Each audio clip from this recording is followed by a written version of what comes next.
በተወለዱበት ቀን ግንቦት 8 1930 ዓ.ም ሕይወታቸው ያለፈው ከ60 ዓመት በኋላ በተወለዱበት ቀን ግንቦት 8 1990 ዓ.ም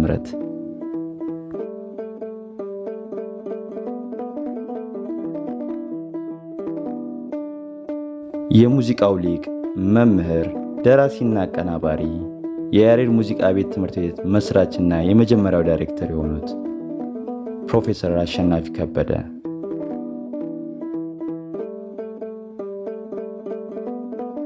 የሙዚቃው ሊቅ መምህር ደራሲና አቀናባሪ የያሬድ ሙዚቃ ቤት ትምህርት ቤት መስራችና የመጀመሪያው ዳይሬክተር የነበሩት ፕሮፌሰር አሸናፊ ከበደ አሸናፊ ከበደ የትምህርትን ጥቅም ከሚረዱ በኢትዮጵያ ታሪክ ውስጥ ወሳኝ በነበሩ ኩነት ውስጥ ከተሳተፉ እና ለነገስታትና ለቤተ መንግስት ቅርብ በሆነ የዘር ሐረግ ከሚመዘዝ ቤተሰብ የተወለዱ ሰው ናቸው። የአሸናፊ አያት ሊቀ መኳስ አድነው ጎሹ የአድዋ ዘማች የነበሩ እና ከጓደኞቻቸው ጋር በርከት ያለ ቁጥር ያላቸው የጣሊያን ወታደሮች የማረኩና በእቴጌ ጣይቱ ብጡል በኩል ከተሰለፈው ጦር ጋር የተዋጉ ጀግና ነበሩ። የኚህ የአድዋ ጀግና አባት የአሸናፊ ከበደ ቅድመ አያት ደጃዝማች ጎሹም በአፄ ቴዎድሮስ ጦርና በቤተ መንግስት ባለሟልነታቸው ታዋቂ እንደነበሩ ታሪክ ያስረዳል። በእናታቸው በኩል የነበሩት አያታቸው አቶ ነከሬ ጉተማ ደግሞ ዘመናዊ ትምህርት በወጉ የተማሩ ከውጭ መንግስታት ጋር ለሚደረጉ ስምምነቶች የቤተ መንግስት አስተርጓሚ የነበሩ ናቸው። ከነዚህ ታላላቅ ስም ካላቸው ቤተሰቦች ሁሉ የፕሮፌሰር አሸናፊ ማንነት የቀረጸው ትልቁ ተጽዕኖ እንዳደረጉባቸው ደጋግመው የሚናገሩላቸው እናታቸው ወይዘሮ ፈንቴ ነከሬን ነበር። የሙዚቃዊ ግጥም ችሎታቸው፣ የመንፈሳዊ ዝማሬ ችሎታቸውና የድምፃቸው ውበት ከበገና ደርዳሪነታቸው ጋር ተደምሮ የአሸናፊ የሙዚቃ ስሜት ስለመፍጠሩ ራሳቸው ፕሮፌሰር አሸናፊ ከበደ ተናግረዋል። እኚህ የመሰሉ እናት ከልጃቸው ከአሸናፊ ጋር በሕይወት የቆዩት ለ9 ዓመታት ብቻ ቢሆን አንድ ሰው ሙሉ ማንነቱ የሚሰራበት ዋናው ዕድሜ አብረዋቸው ስለነበሩ ትልቅ መሰረት እንደጣሉላቸውና ዕድሜ ልክ ከማይወጣላቸው ሐዘን ጋር በማስታወሻቸው ላይ አስፍረውታል። አሸናፊ ከበደ የመጀመሪያ ደረጃ ትምህርታቸውን የተከታተሉት በቀዳማዊ ኃይለ ሥላሴ ኮከበ ጽባህ አንደኛ ደረጃ ትምህርት ቤት ነበር። በትምህርት ቤቱም ከአንጋፋው የሥነ ጽሑፍ ሰው አስፋው ዳምጤና ከዘመነኞቹ ጋር ተምረዋል። ሁሉም ስለ ፕሮፌሰር አሸናፊ በሚሰጡት ምስክርነት አሸናፊ ከበደ ድንቅ ተማሪ፣ ፎቶግራፈር፣ ስነ ጥበብ አፍቃሪና የሙዚቃ ስሜታቸውን ከፍ ያለ ታዳጊ እንደነበሩ ይመሰክሩላቸዋል። ፕሮፌሰር አሸናፊ የሁለተኛ ደረጃ ትምህርታቸውን በሐረር መምህራን ማሰልጠኛ ተከታትለዋል። በትምህርት ስልጠና እድላቸው ጊዜ ያጠኑ ሙዚቃ ነበሩ። ይህም በየጊዜው ለሙዚቃ ይሰጥ የነበረው ትኩረት ራቅ ካለው ጊዜ ወዲህ አምጥቶ በንጽጽር ለማየት የሚረዳ ይመስላል። ከመምህራን ትምህርት ቤት ማሰልጠኛ ከወጡ በኋላ በቀዳማዊ ኃይለ ሥላሴ ዩኒቨርሲቲ የሙዚቃ ስልጠና ሰጥተዋል። የአሸናፊ ከበደ ሙዚቃን በከፍተኛ ደረጃ የማወቅ ፍቅር በየጊዜው በሀገር ውስጥ ትምህርት የሚሟላ አልነበረም። ኒውዮርክ ኢስትማን ስኩል ኦፍ ሚውዚክ ገብተው የመጀመሪያ ዲግሪያቸውን በ1962 ዓ.ም በምዕራብ ክላሲካል ሙዚቃ ትምህርት አጠናቀዋል።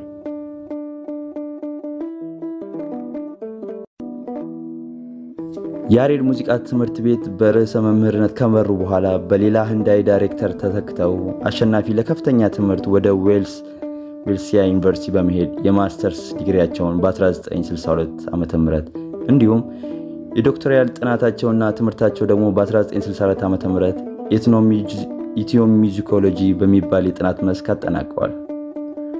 ዶክተሬታቸው የሰሩት The Music of Ethiopia and Its Development and Culture Setting PhD ዲስተሬሽን የዌልሲያ ዩኒቨርሲቲ 1971 የተሰኘ ጥናት ብዙዎቹ የሚጠቅሱት ትልቅ ጥናት ነው።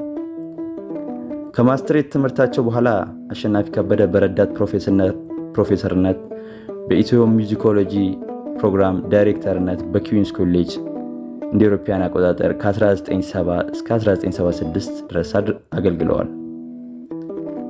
የቀዳማዊ አፄ ኃይለ ሥላሴ ቲያትር ቤት የባህል ቡድን አማራ ሩምባ የምትባል ባህላዊ ጨዋታ ይጫወቱ ነበር። ያቀናበሯት አሌክዛንደር ሀገር የተባለ የባህል ቡድን የመሰረተው ትልቅ ሙዚቀኛ ነበር። አሸናፊ ከበደ የዚች ሙዚቃ ቲም እንደ ርዕስ በመዋስ ወይም እንደ ጥቅስ በመውሰድ ባለዋሽንቱ እረኛ ብለው ኮምፖዚሽኑን አራቀው ለፔንታቶኒክ ሙዚቃ ሞዴል የሚሆነውን የሃንጋሪ ሙዚቀኞች የቤላ ፓርቶክን እና የዞልታ ኮዳይን የኦርኬስትሬሽን አስተሳሰብ በመውሰድ ከሩቅ ምስራቅ ሜሎዲካል አካሄድ ጋር በማዋሃድ አዲስ ድርሰት አድርገው አቅርበውታል።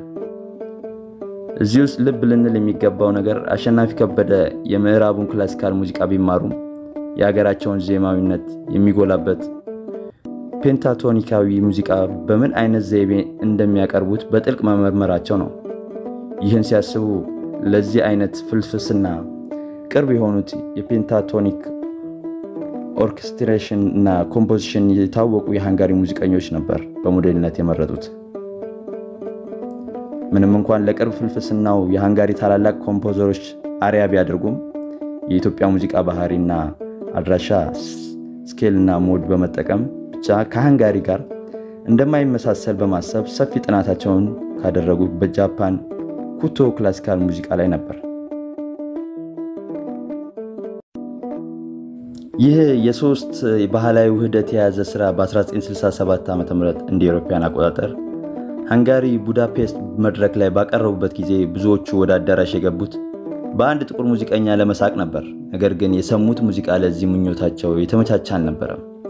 እንደ አውሮፓውያን አቆጣጠር በ1968 ይህንና ሌሎችን 4 ሙዚቃዎችን በኤልፒ ለማስቀረጽ የተጫወተው ሃንጋሪ ስቴት ኦርኬስትራ የነበረ ሲሆን ሎረንት ኮቫቼ የተባለ ታላቅ ፍሉት ተጫዋች ዋናዋን ቲም የሆነውን ዜማ በፍሉት ከኦርኬስትራው ጋር ተጫውቶ አስቀርጾታል።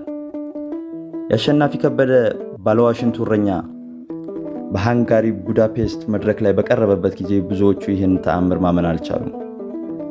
ኦርኬስትራው ቦታውን ከያዘ በኋላ የኦርኬስትራው መርሃ ሙዚቃ ኮንዳክተር ሆኖ የቀረበው ወጣት በፍጹም ሙዚቃውን ይመራል፣ ሙዚቃውን ጽፎታል ብሎ ለማመን ተቸግረው ነበር። የክላሲካል ሙዚቃ ለአፍቃሪዋን ባህል ሩቅ ነው ብሎ ከማሰብ የመነጨ ነው። ከመድረኩን ተአማሪ ክንዋኔ በኋላ ግን የሃንጋሪ ጋዜጠኞች የአሸናፊ ምስል ብላክ ኮዳይ በሚል ቅጽል ይዘው ወጡ። ዞላታን ኮዳይ በሃንጋሪ ሙዚቃ ውስጥ ትልቅ ብሔራዊ ሙዚቀኞች ናቸው። ኮዳይ ስነ ዘዴ ተብሎ የሚታወቅ ዓለም አቀፋዊ ሙዚቃ የማስተማሪያ ዘዴ አለ። የሃንጋሪ ሙዚቃ ትልቅ ያደረጉት ኮዳይና ባርቶክ ናቸው። የእነዚህን ትልቅ ሙዚቀኛ ስም በቅጽልነት ለአሸናፊ ከበደ መስጠት እንደ ትልቅ ክብር የሚታይ ነው። በአንጻሩ ደግሞ አፍቃሪያውያን ከምዕራባዊ ሳይነጻጸር በራሳቸው መደነቅ አይችሉም የሚል ጥያቄ የሚያነሳሳም ነው። ፕሮፌሰር አሸናፊ ከበደ በእርሳቸው ትጋትና ስራ ልክ ተከታይ አላፈሩበትም እንጂ ትልቅ ስራ ያበረከቱ በሙዚቃው በምርምሩ ዘርፍ ነበር። ከመመረቂያ ጽሑፋቸው በተጨማሪ በበርካታ ስመጥር ጆርናሎች ላይ የወጡ አርቲክሎችን እና ሩትስ ኦፍ ብላክ ሚውዚክ የተሰኘው መጽሐፋቸውን እጅግ ታዋቂነት ያላቸው የበርካታ ተመራማሪዎች ትኩረት የሳበ ምርምሮቻቸው ናቸው።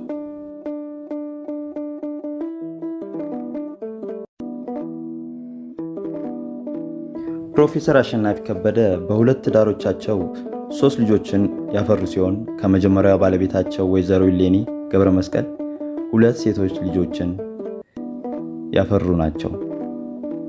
ኒና አሸናፊ የህግ ባለሙያ ስትሆን በሙያ አክትረስ የሆነችው ሰናይት አሸናፊን አፍርተዋል። በኋላ ላይ ካገቧቸው ፖሊሽ አሜሪካዊቷ ኢንትሮሙዚኮሎጂስት ዶክተር ሱዛን ሚክቶቪች ደግሞ አንድ ወንድ ልጅ ያሬድ አሸናፊ የተባለ ወንድ ልጅ አፍርተዋል። አስገራሚ ሁኔታ ፕሮፌሰር አሸናፊ ከበደ ወደዚች ምድር የመጡባት ዕለት እና የተሰናበቱባት ዕለት አንድ አይነት ቀን መሆኑ ብዙዎችን አስገርመዋል። የአሟሟታቸው ሁኔታ ይህ ነው የሚባል የተጨበጠ ነገር የለውም።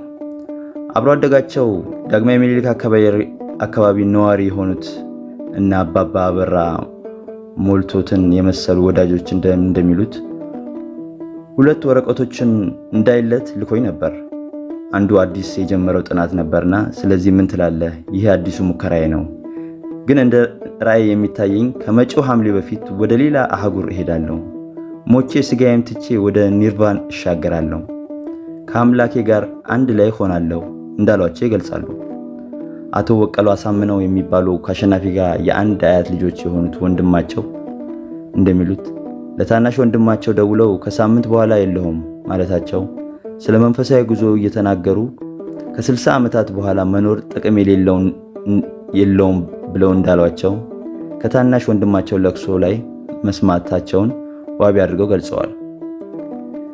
ከቤተሰብ በኩል ለፖሊስ ደውለው ያገኙት የተጨበጠ መረጃ ባይኖርም አዝማሚያው ግን ራሳቸውን ማጥፋታቸውን ይመስላል እንዳሏቸው ይናገራሉ። በሌላ በኩል እንደሚባለው ወደ ኒርቫና ለመሄድ ለቀናት ሳይቀመጡና ምግብና ውሃ ሳይወስዱ በመቆም በድንገት ራሳቸውን ስተው ወድቀው ሕይወታቸው አጥተዋል ይባላል። ፕሮፌሰር አሸናፊ ከበደ በ60ኛው የልደት በዓላቸው ዕለት በመኖሪያ ቤታቸው ግልጽ ባልሆነ ምክንያት ሞተው የተገኙ ሲሆን ምናልባትም ራሳቸው ሕይወታቸውን ሳያጠፉ እንዳልቀሩ ብዙዎች ይገምታሉ። የታሪኩ ምንጭ ሰርጸ ፍሬ ስብሐት። ውድ የታሪክን ወደ ኋላ ቲዩብ ቤተሰቦች ስለ ፕሮፌሰር አሸናፊ ከበደ ያቀረብነው ታሪክ ይህን ይመስላል። ለቻናሉ አዲስ ከሆናችሁ ሰብስክራይብ፣ ላይክ፣ ሼር እንድታደርጉ እንጠይቃለን። መልካም ጊዜ